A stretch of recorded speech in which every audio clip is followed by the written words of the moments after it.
taking a look at is wounds of traumatic origin.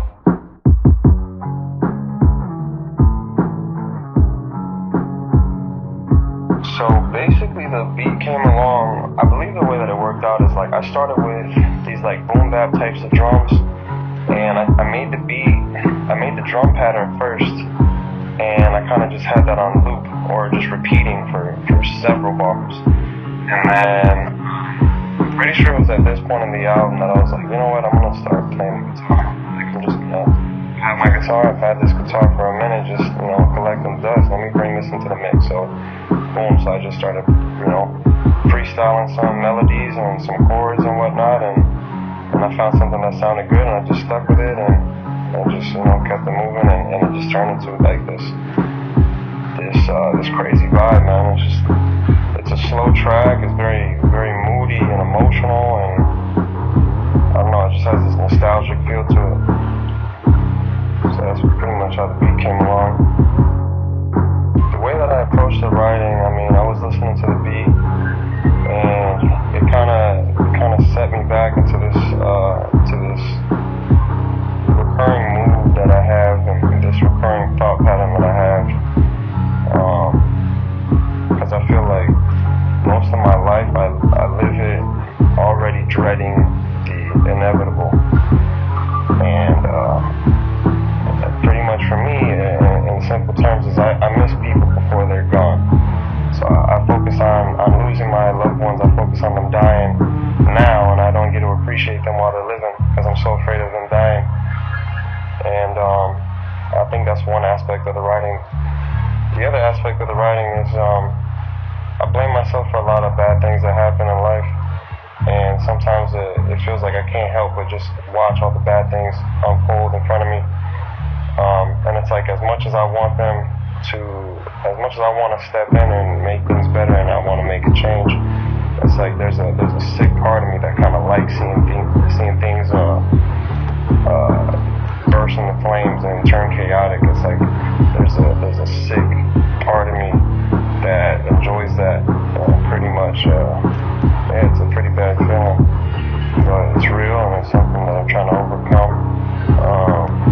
And towards the bridge, I'm actually going a little bit deeper in this cut, and kind of paying more attention to my upbringing and kind of like this ideology that I was brought up with, and feeling like I betrayed it because I'm starting to gain my own individuality and starting to think for myself. But so I have this new take on life, and it feels like, even though intellectually I feel like I'm getting a grasp of the world, and I'm starting to understand it in a perspective that seems more in line with what I would consider normal and healthy.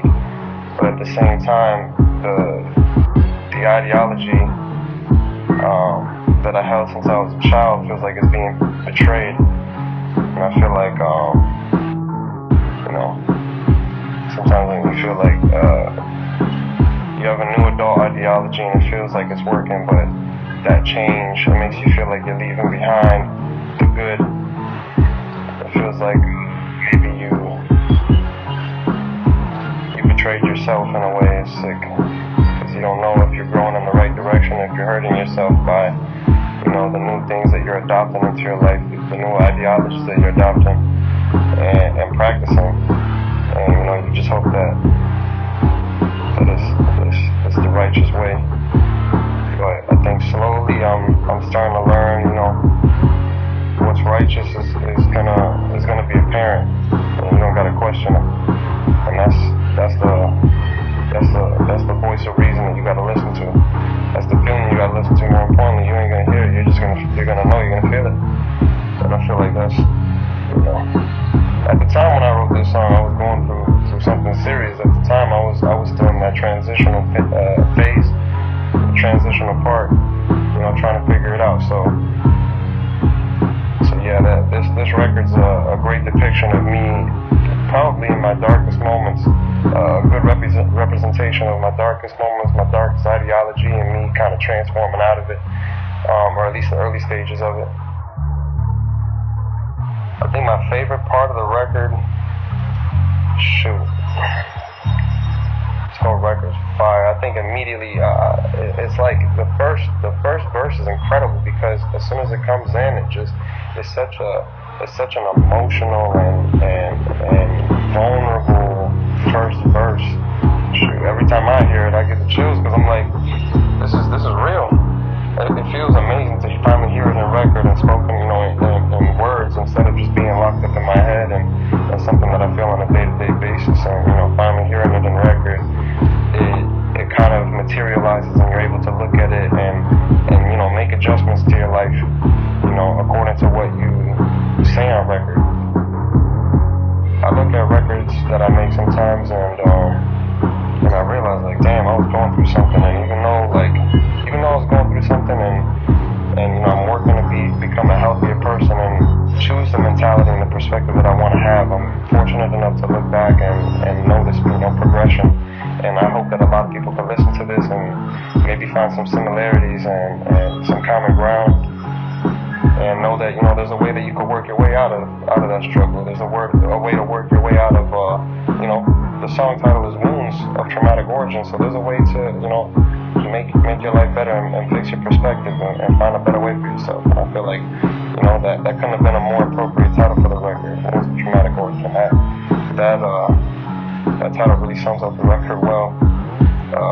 Shout out to Josh for that one. That was his idea too. I love that title.